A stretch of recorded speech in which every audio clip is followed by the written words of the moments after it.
Oh no! I have Trent for that team war. I know he's a metagamer. That's it. I have to sell my soul to the homosexuality gods, and hope that the Hex gods don't hate me. Oh, please, mighty Blissey, come back from the dead, and give me victory. So anyway, here's a battle, the second battle of the Team Desu war, with Trent ROFL, and he's a traitor from the Pojo forums, just kidding. But anyway, I live with Azelf, he leads with Empoleon, and yeah, I set up Stealth Rocks, he hits me with a Hydro Pump, and that hits me down to 1 hit point. And this is an anti-lead Empoleon, apparently, so he has the Aqua Jet, which takes down my Azelf. I was thinking about switching here, I really was, but I decided eventually not to, thinking that he'll probably set up Stealth Rocks, and then that, Azelf wouldn't be able to come in again. But he just does Aqua Jet, and that takes me down, which is a pretty good play on his part, so that sucks. So anyway, I decided to go out into Gyarados, just to taunt and maybe set up. Yeah, I go for the... And I'm really thinking about it for a while, as you can see. I really don't know what to do to this Empoleon. I don't really have a whole lot on this team to really hurt it a whole lot. So I go into Gyarados, as you eventually see, and I decide to taunt, and I get the taunt off on it, and it grass knots me for a little less than half. So... I decide, now that I know it's taunted, to switch out into Scizor to hopefully set up on this thing, since this is my bulky Scizor. And it's bulky in the special defense category, which is pretty epic. And I'm just going to take a Swords Dance here as he goes for a Hydro Pump, which is a 2-hit KO. But I know Hydro Pump has pretty bad accuracy, so I'm going to try to roost stall him until he gets a miss with Hydro Pump, if he does. And as you can see, I roosted there, but he doesn't get missed that time, so he goes for a Hydro Pump and hits me down to a half again. So I decided to go for the roost again, so this is kind of just random stalling, I guess. And he actually does miss with a Hydro Pump finally, and I'm going to take this opportunity to whack him with Brick Break. But he actually has the Chople Berry, which, if you don't know what it does, lowers the power of fighting-type moves, and he goes for the Hydro Pump again, and takes me down a half again, so whatevs. I'm going to go for the Brick Break just to try to finish it, but he goes into Rotom, because he likes using Action Replay on Wi-Fi. Oh, yay. But I knew he would bring Rotom, because I kind of asked him, well, never mind. But I knew he'd bring Rotom because I know he likes it. So I go into Bliss. And yes, I know I said I would never use it again, but I know he's a metagamer, so I decided, you know what, I'll bring a Pokemon he'll never expect. And this is actually a different Blissey. I actually had 2. I only released 1 when I released it during my intro. But, yeah, I'm probably going to release this one after the battle, but... after this, but oh well.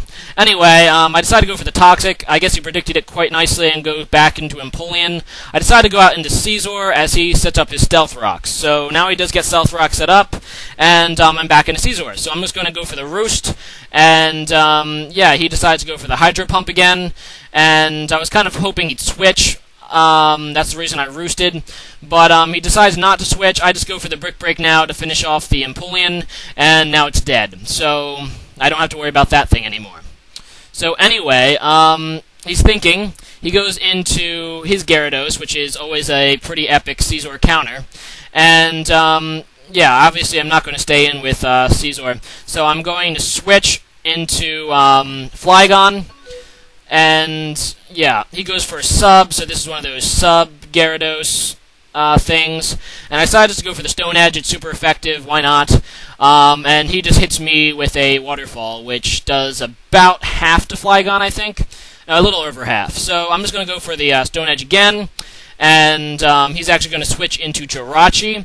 And I hit that with Stone Edge, so there you go. That's not going to do a whole lot to Jirachi, since Jirachi resists Rock.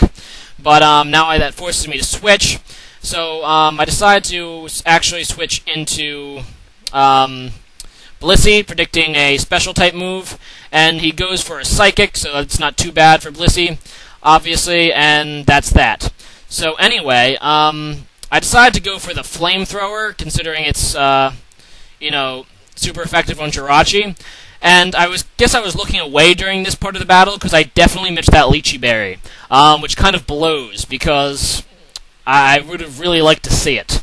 I was like looking away, I guess. I didn't see it, so I have no idea this thing had a +1 attack. So I go for the Toxic, but he bounces, which is a pretty cool move on Gyarados.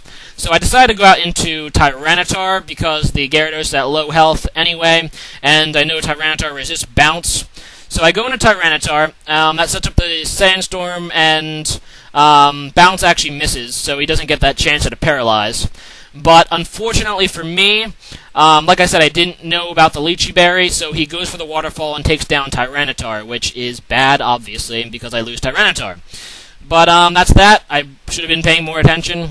But Gyarados goes down after, well, he's going to go down after another one.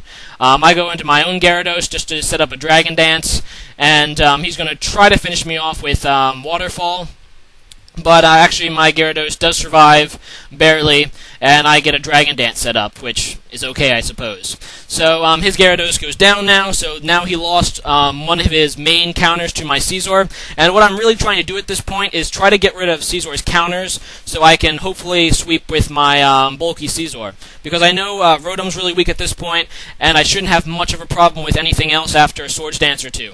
So he goes for a Psychic to finish off Gyarados, and that tells me that this Jirachi is, Scarfed. And since I know it's Scarfed, I know it's locked into Psychic, so I decided to go into Scizor because, obviously you can take a Psychic, now that, he's locked, because, he's bulky Scizor. But anyway, I go for a Roost, kind of predicting a switch, but, he goes for a Psychic, and that does really nothing, and I get a Roost off. So, that's pretty nice. I'm going to... he withdraws back into Rotom, but I predict the switch into Rotom and go into Bliss, which isn't too bad. And I think I'm thinking he has a trick, and I decided to lock myself into Flamethrower instead of Toxic, just because I really want to get damage on this Rotom, because once I get enough damage on this, it won't be a problem for Scizor anymore. So I go for the Flamethrower, and that does actually quite a bit more damage to Rotom than I'd expect. And he does trick me to Choice Scarf. So I'm just going to go for the Flamethrower again. He goes into Latias, which I haven't seen yet, and Flamethrower is obviously not going to be doing a whole lot to Latias. But I know bulky Scizor can survive Surfs and Dragon Pulses like a champ, so I decide to go out into Scizor, and wait for it, I'm really thinking. So I go into Scizor, and as you can see, I have 220 before the Surf, and after the Surf, I still have just over 140 after the leftovers. So I know it's not a 2-hit KO, and now I'm thinking, great, I'm going to be able to set up with Scizor on this Latias, but he gets a crit off the second Surf, and that really blows. As you can see, it would have not killed me otherwise. I was going for the Roost there and hopefully set up, but if he hadn't gotten that crit, I have a feeling it would have been a lot closer, and I liked my chances of winning at that point. But that's not how it happened, and hacks is part of the game, so what can you do? So anyway, he goes into Rotom against my Flygon. I just go for the Outrage, and now he goes into Mamoswine and just Ice Shards my Flygon. And at this point, I realized I couldn't win without my Scizor, and now that I know he had a Mamoswine, I'm pretty sure I could have won this, but them's the breaks, I guess. So I go into Blissey, who I think is my last dude. So I just go for the Flamethrower. I really need, a Burn Hacks and, infinite crits in order to even hope at this. But I'm not one to run, so... yeah, I'm just going to beat the snot, as much as the snot out of Latias as I can. But, yeah, I really used Blissey just because I knew he would use Rotom Appliance. My Action Replay... broke, so I can't use Rotom of my own, which I kind of wanted to, but whatevs. So I decided to use Blissey. And it kind of blows because I sold my soul to the devil and lost, as it were. I guess the saying goes. But anyway, Blissey is going to be eventually taken down by this Latias. So good game, Trent. Yeah. Well, once again, all of our battles are pretty close, so this one is no exception. Rate, comment, subscribe, guys. Good game. See you next time. Alright, peace, nizzles. So yeah, I made a deal with the devil, and I lost because of it. Didn't appease those hex gods this time. But, yeah, still a great game, Trent. Yeah, kinda... His link is in the description. Check him out if you want to. And today's question today is, do you consider yourself an offensive player or a defensive player? I consider myself more of an offensive player. I don't really like using a lot of tanks or walls. Mostly, if I use a tank, it's like an offensive tank. But, yeah, do you consider yourself offensive or defensive? And, see you next time. Rate, comment, subscribe.